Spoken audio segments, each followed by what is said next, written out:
When communicating with text, because we're writing, there are a number of things we always do to help people understand us clearly.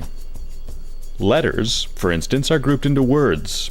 Imagine a book which did not divide up into words, but was just one single 200-page word. That would be stupid. We put spaces between words, like this. We do not pronounce the letters in the next word as if they were part of the previous one. If we did, I would have said, like this way. That would be stupid.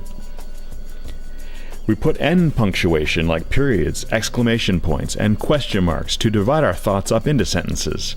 Then we start the next sentence with a capital letter or a quotation mark. Imagine a book which was not divided up into sentences but was just one single 200-page sentence. That would be stupid.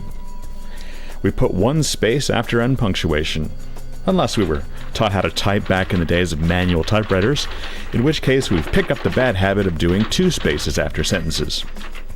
We put commas and semicolons in the middle of sentences to connect fancy two-part sentences together, but we put end punctuation when it is time for a new sentence. Long sentences are confusing. Good writers usually avoid long, complex sentences if they are trying to make sure everyone understands what they're saying. Whenever we change topics, have a new person talking, move to a new time or place, or a new idea is tossed into the mix, we start a new paragraph. Paragraphs are anywhere from one sentence long, as in the case of, "Stop," Jeff shouted at Tom. "No, I will not stop," Tom shouted back. Right up to around 5 sentences. Anything larger than 5 sentences is annoying.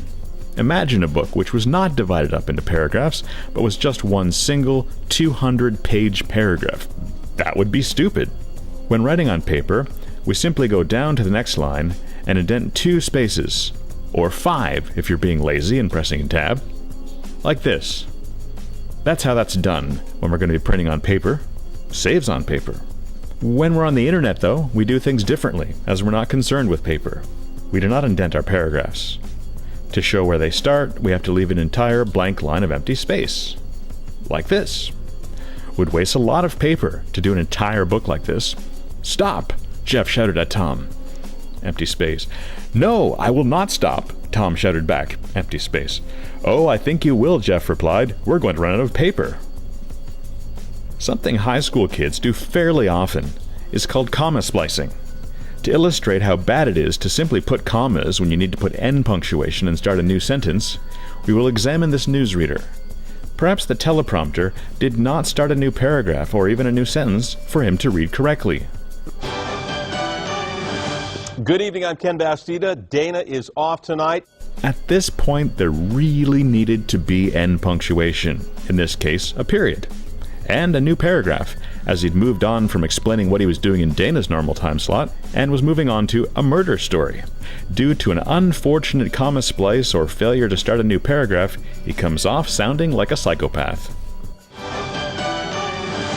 Good evening, I'm Ken Bastida. Dana is off tonight. He was murdered and then set on fire while celebrating his birthday.